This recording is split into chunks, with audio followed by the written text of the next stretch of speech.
The challenge of convincing students to pursue careers in STEM-related fields is significant, and we, as I mentioned, our partner organization before, think that robotics holds the key for a number of reasons. Robotics is interactive and it's hands-on. We can think of it as a contact sport. It's multidisciplinary. It requires students from different backgrounds to work together. Robotics, in its essence, is integration. It's motors and wheels and actuators and batteries and software all working together. And finally, robotics is fun, appealing, and affordable. Frankly, robotics is cool in a way that many other STEM disciplines are not.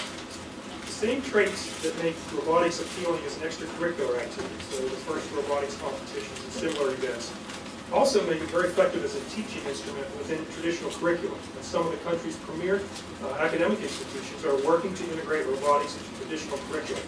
Some of them are here today. Worcester Polytechnic Institute, Bryn Mawr College, and Carnegie Mellon University. Did I say Worcester right? I was going to plan to say WPI. They are also going to be available after the speakers, and we encourage you to spend a little time with them as well. I want to acknowledge one other person. Is Jody Peterson here? Jody, maybe? Thank you, Jody.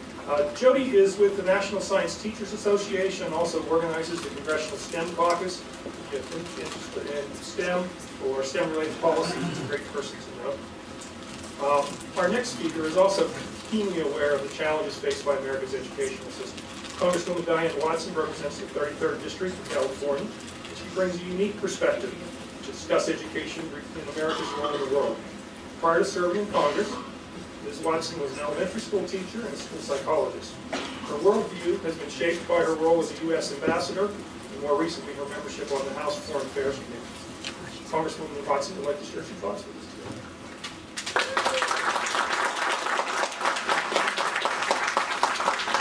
I am so excited to be here because I was thinking as I was listening to Crystal about my days in elementary school. You see, I'm a graduate of Fauché Learning Center and Dorothy High School.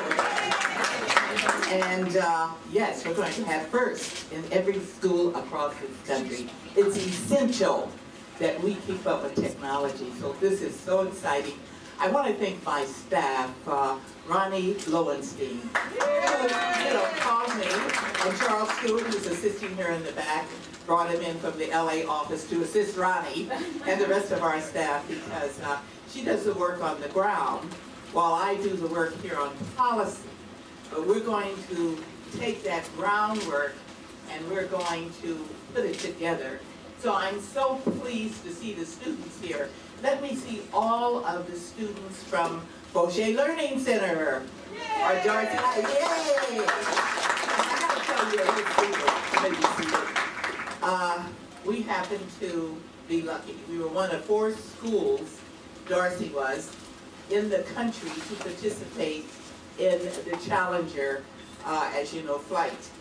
And 3 students from Dorothy High School were chosen to take an experiment, and it had to do with silkworms. The Japanese delegation was unable to get their visas in time, so they gave us their experiment. Our students went to Cape Canaveral for 10 days, and they worked with the astronauts. What an experience. And their project was placed on the Challenger. Well, we all know it's fate, but I want to remind you, Ad Astra, to the stars, and you're only limited by your ability to think, and you think as far into the future as you can, and you know, someday you'll get there. So the grieving team, along with all of us, looked at it in a very positive way, that your experiment, the technology that took it there, is now among the galaxy. So just know, reach as high as you can, and you'll get there someday. And I also want to thank our host, the Congressional Robotics Caucus, which I'm a member of now, and my colleagues, Representative Mike Doyle, has he been here running? Okay. And Representative Phil Gingrich, and the Technology Collaborative. And greetings to all of you and the students that are here from whatever state, you are so welcome in the nation's capital. And isn't this a beautiful visitor center? I just wish that they would get the signage better, you know, so you'll know where you're going. Believe me, we get lost every time we come here. So, like so many of you that are gathered here today, I've been fascinated by the evolution of robotics.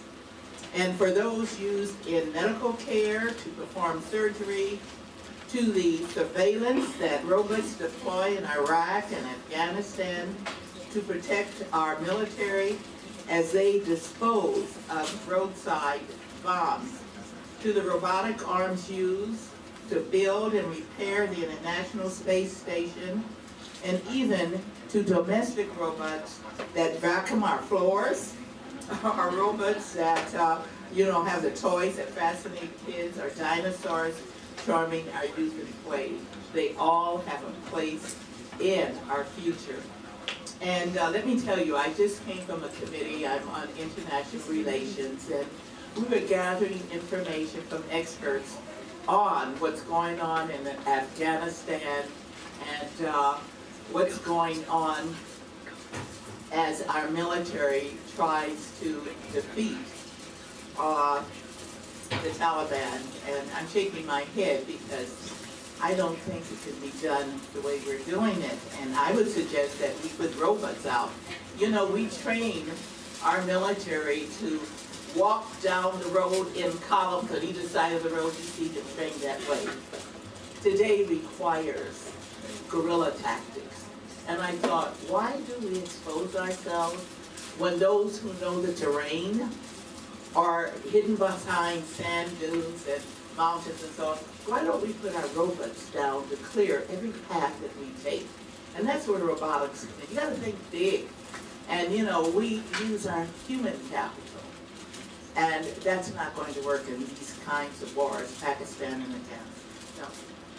So I become aware of the emergence of robotics and their application across a variety of industries, such as agriculture, mining, defense is what I'm talking about, manufacturing, healthcare, space, and education.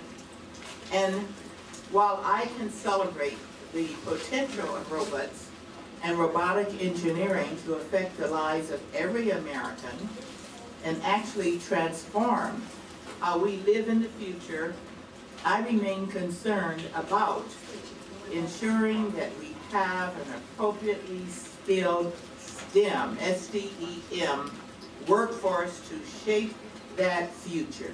And all of you young people out there, you're going to take our places. And you're going to design success for the future. That's what STEM is all about. Research and reports in the past decade have characterized a STEM education crisis in America. And we all recognize if America is to successfully compete, prosper, and be secure in the global community of the 21st century, we must create a strong education pipeline that cultivates science and engineering capabilities.